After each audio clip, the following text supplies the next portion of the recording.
Welcome back to our Quran by AI series. Today we're diving into Chapter 17, Al-Isra, also called The Night Journey. That's right. It's also known as Bani Israel, the children of Israel. It's quite a rich chapter, really diverse themes packed in there. Absolutely. So, verse 1 kicks things off with the famous night journey itself. Glory be to him who carried his servant by night from the sacred mosque to the farthest mosque. Whose precincts we have blessed that we might show him some of our signs. It's a powerful opening. It really is. And that term, farthest mosque, Al-Masjid Al-Aqsa, well, there's quite a bit of discussion around it. Usually associated with Jerusalem, right? Yeah. That's the most common understanding. Yes, Jerusalem. But some interpretations lean towards a celestial sanctuary, something more symbolic. There's also scholarly discussion about this verse, sometimes noting its rhyme scheme differs a bit from the surrounding verses, leading to theories about its timing or placement. And the servant mentioned isn't named here, which is interesting. Okay, so mystery right from the start. Then verse 2. Verse 2 shifts gears slightly. It talks about giving Moses the book, the Torah, as guidance for the children of Israel. And a specific instruction. Take no guardian beside me. Exactly, setting up that core principle of relying solely on God.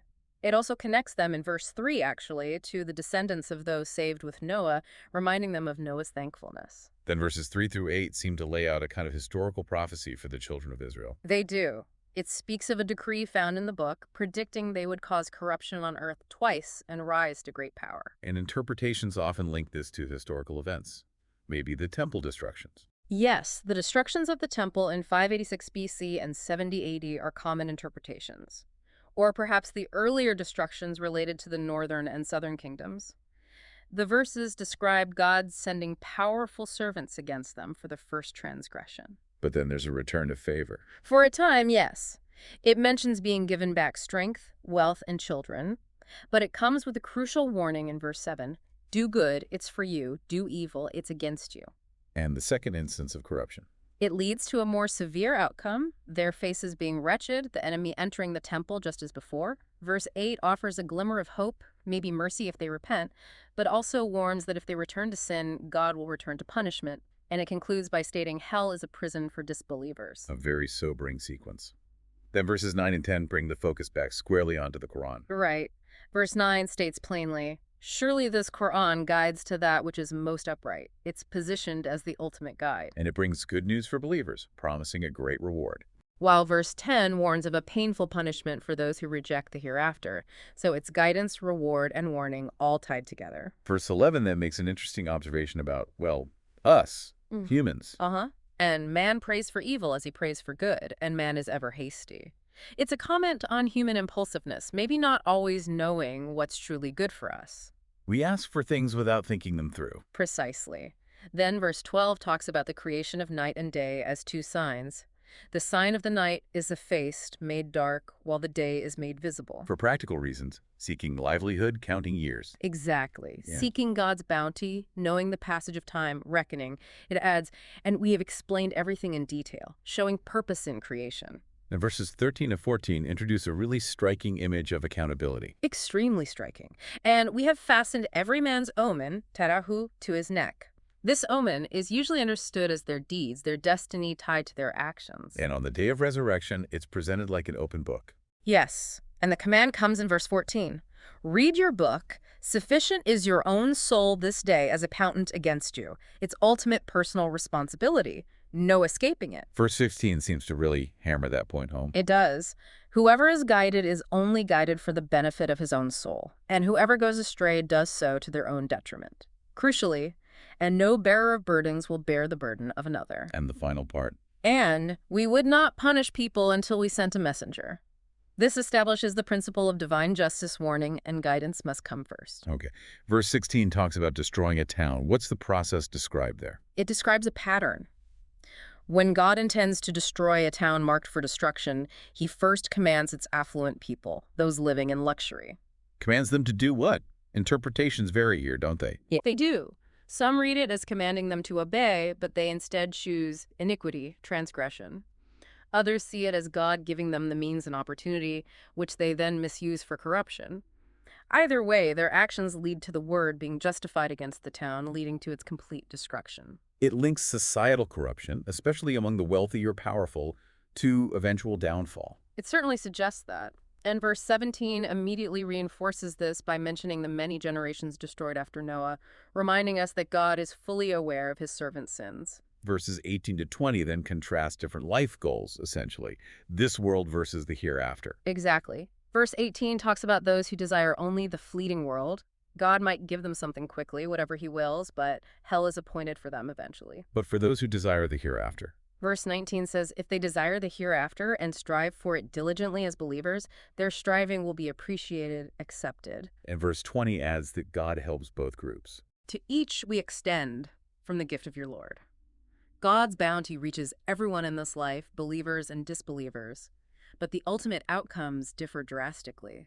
His gift isn't restricted in that sense. Verse 21 follows logically, noting how some are favored over others in this life. But immediately pivots. But the hereafter is greater in degrees of difference and greater in distinction.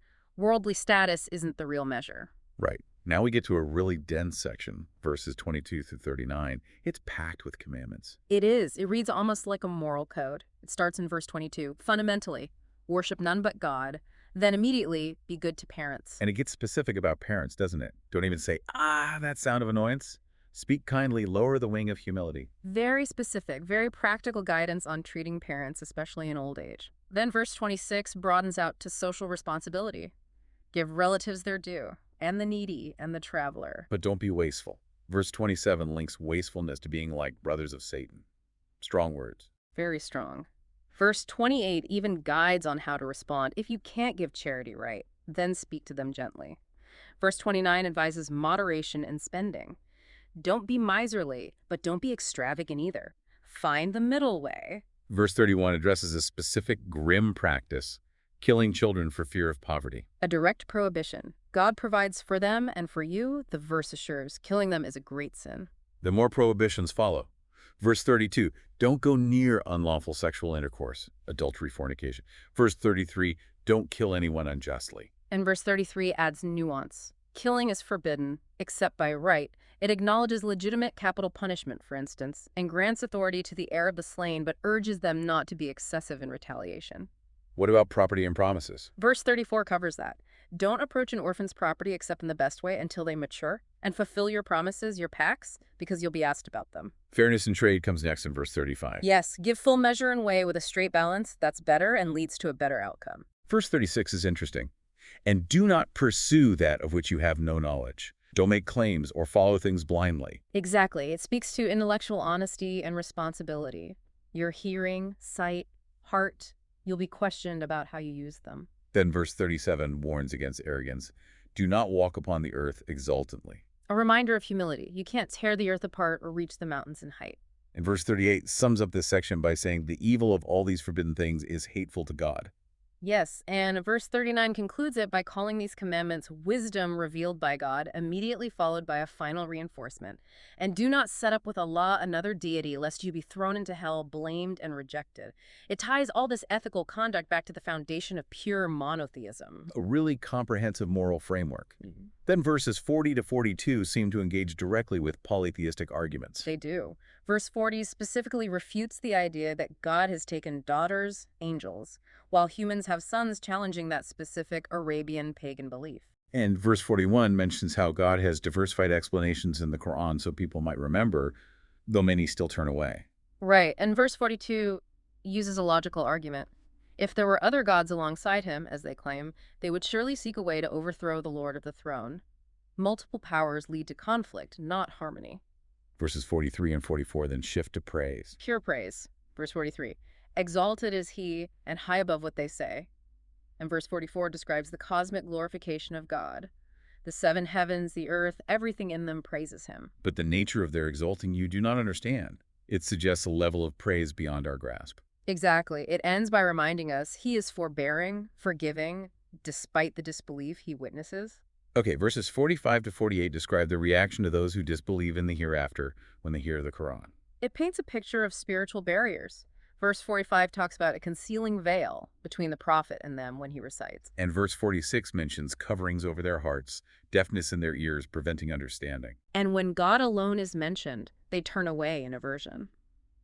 Verse 47 says, God knows best what they listen for when they try to eavesdrop, and how they conspire. Verse 48 reveals their accusation. You follow only a man bewitched. Yes, a common accusation against prophets. The Quran responds by saying they are the ones who are astray and cannot find a way. Then verses 49 to 52 tackled their disbelief in resurrection head-on. They ask mockingly in verse 49, when we are bones and crumbled particles, will we really be raised up as a new creation? How is the prophet told to respond? Verse 50, tell them, be you stones or iron, or anything even harder to imagine resurrecting. Verse 51 continues that the one who created you the first time will bring you back. They still ask, when will it be? And the answer in verse 52 is, perhaps it is near. Followed by a description of that day, they'll respond to his call, thinking they only stayed in the world a short while. Verse 53 then gives advice to believers on how to speak. Crucial advice. Tell my servants to say that which is best. Why? Because Satan tries to sow discord among them. He's a clear enemy. Kind, constructive speech is key. Verse 54 reiterates God's knowledge and power over people's fates. Your Lord is most knowing of you. If he wills, he will have mercy. Or if he wills, he will punish. And it reminds the prophet, we have not sent you as a manager over them. His job is to deliver the message, not compel belief. Verse 55 mentions favoring some prophets over others. Yes, and we have made some of the prophets exceed others. It specifically mentions giving the Zabur, the Psalms, to David, acknowledging previous revelation and divine hierarchy. Verses 56 and 57 issue another challenge to polytheists. Verse 56. Say, call upon those whom you claim besides him. See if they can remove adversity or change your situation. Of course they can't. And verse 57 makes a fascinating point about those they invoke. It says those supposed deities or intercessors are themselves seeking a means of access to their Lord, competing for closeness, hoping for his mercy, and fearing his punishment. Even the highest beings are subservient to God. Verse 58 delivers a stark message about the fate of all towns. And there is no city but that we will destroy it before the day of resurrection or punish it with a severe punishment that has ever been in the book inscribed, a decree of eventual accountability for all communities. Why aren't more spectacular signs sent then? Verse 59 addresses this. It explains, nothing prevented us from sending signs except that the former peoples denied them. It gives the example of the Thamud people and the she-camel sign. They rejected it and were destroyed. So signs are sent mainly to inspire awe and fear, takwif, not necessarily just to convince stubborn deniers. Verse 60 connects back to the prophet. God encompasses mankind. Yes, meaning he knows and has power over them. Then it mentions the vision, which we showed you, often linked to the night journey or perhaps other visions, and the accursed tree in the Quran. The tree of Zaqqum, mentioned elsewhere as food for hell's inhabitants. That's the common understanding. Both the vision and the tree are described here as a trial or test fitness for people. They provoke different reactions, and for some, warnings only increase their rebellion. Right. Now, verses 61 to 65 recount a very significant story. Iblis's refusal to prostrate to Adam. A foundational story. God commands the angels to prostrate. They all obey except Iblis. His reason being arrogance. Created from fire versus clay. Precisely. Verse 61 has him asking, should I prostrate to one you created from clay? In verse 62, he essentially says, if you give me respite until the day of resurrection, I will surely bring his descendants under my sway, except for a few. And God grants the respite. God grants it in verse 63, but with a warning, go. Whoever follows you, hell will be your recompense. Then, verses 64 and 65 detail Iblis's methods, inciting with his voice, using his cavalry and infantry, metaphors for his forces and methods, becoming a partner in their wealth and children through ill-gotten gains or sinful practices, making false promises. Well, there's a limit to his power. Absolutely. Verse 65 concludes with God saying, indeed, over my true servants you have no authority. God is sufficient as a guardian for them. Verses 66 and 67 use the example of ships at sea. Verse 66 highlights God's grace. He's the one who makes ships sail so you can seek his bounty. He is merciful. But human nature kicks in again in verse 67. When distress strikes at sea, people forget all their false gods and call only upon him. But as soon as he delivers them safely to land, they turn away. Man is ever ungrateful. Verses 68 and 69 pose sharp rhetorical questions. Basically asking, do you feel secure from being swallowed by the land? Or having a storm of stones sent against you, or being sent back to sea to face a hurricane and drown because of your ingratitude, challenging any false sense of security. Verse 70 is a powerful affirmation of humanity's status. And we have certainly honored the children of Adam, carried them on land and sea, provided good things, preferred them over many other creations, a reminder of inherent dignity. Verse 71 looks ahead to the day of judgment. people called by their imam. Yes. The day we will call forth every people with their imam. Imam here could mean their leader, their prophet, the book they followed, or their record of deeds. Those given their book in their right hand will read it happily, and they won't be wronged even slightly. And verse 72 draws a connection between blindness in this life and the next. Whoever is blind in this life will be blind in the hereafter and even more astray. This refers to spiritual blindness, deliberately ignoring the truth. Verses 73 to 75 describe pressure put on the prophet. Attempts by disbelievers to tempt him, to make him stray even a little from what was revealed, maybe hoping he'd invent something else attributed to God so they could befriend him. But God kept him firm. Verse 74 says, "And if we had not strengthened you, you might have inclined to them a little." Verse 75 warns that had he done so, the punishment would have been doubled in life and death, with no helper against God. It underscores the prophet's reliance on divine support. Verses 76 and 77 mention their attempts to expel him. They wanted to provoke him, incite him, to drive him out of the land, likely Mecca. Verse 77 notes that had they succeeded, they themselves wouldn't have lasted long after him citing the established pattern, sunnah, with previous messengers. Verse 78 brings us back to core worship, salat, the prayer. Establish prayer at the decline of the sun from noon until the darkness of the night, and also the Quran of dawn prayer. It outlines prayer times and specifically highlights the dawn recitation as being witnessed. Witnessed by angels, often interpreted. That's a common interpretation, yes. Verse 7-9 then encourages the prophet specifically to keep voluntary vigil prayer, tahajjud, at night. As an extra act, potentially leading to a special status. It may be that your Lord will resurrect you to a praiseworthy station, Maqam Mahmud, often understood as a station of intercession on the Day of Judgment.